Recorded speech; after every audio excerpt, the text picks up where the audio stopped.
दोस्तों, बहुत समय पहले की बात है। एक आदमी के पास मिट्टी के 2 घड़े थे, जिसमें एक घड़ा थोड़ा टूटा हुआ था। वह आदमी एक छड़ी के सहारे दोनों घड़ों को एक साथ बांधकर रोज सुबह दूर झील से पानी लाने का काम करता था। दोस्तों, टूटे घड़े का पानी घर तक आते आते सिर्फ आधा ही बचता था और वहीं दूसरे घड़े का पानी पूरा का पूरा भरा रहता था। इस वजह से उस घड़े को अपने आप पर बहुत ही घमंड था। यह देख टूटा घड़ा अपने आप पर बहुत ही शर्मिंदगी महसूस करता था और वह बार बार अपने आप को कोसता रहता था, मैं तो बहुत ही बुरा हूँ, जो कि इतनी मेहनत के बावजूद अपने मालिक को पूरा घड़े से भरा पानी भी नहीं दे सकता। और यह सोचकर वह हमेशा दुखी रहता था। और दोस्तों, कुछ इसी तरह समय बीतता रहा और आखिर में एक दिन उस घड़े के मालिक ने पूछ ही लिया, अरे भाई, तुम हमेशा इतने उदास क्यों रहते हो?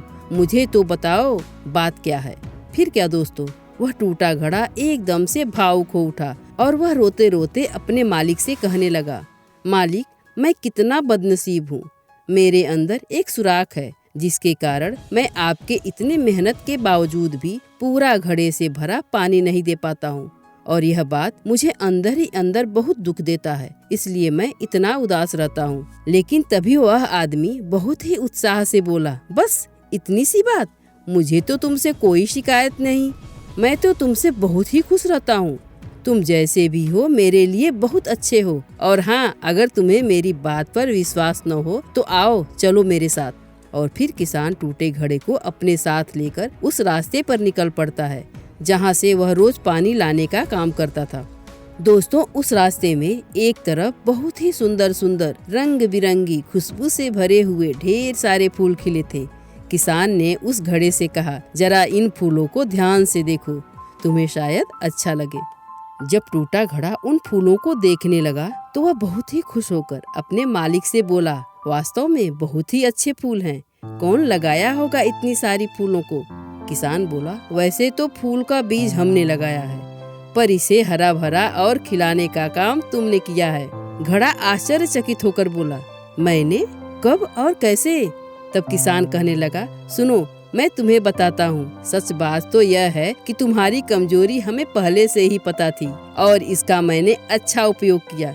सड़क के जिस तरफ से मैं तुम्हें लेकर आता था, उस तरफ मैंने फूलों का बीज डाल दिया और तुम्हारे घड़े से गिरने वाला पानी धीरे धीरे इन्हें सींचता रहा और नतीजा तुम्हारे सामने ही है।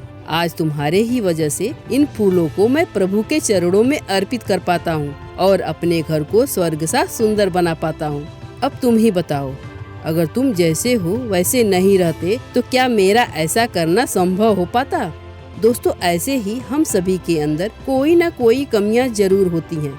इस संसार में कोई भी संपूर्ण नहीं होता। हमें जरूरत है सिर्फ उस किसान की तरह सोच और समझ रखने की, जिसने उस टूटे हुए घड़े को भी कितना मूल्यवान बना दिया। तो दोस्तों, उम्मीद करते हैं कि आपको यह कहानी जरूर ही पसंद आई होगी। आपका बहुमूल्य समय देने के लिए बहुत बहुत धन्यवाद।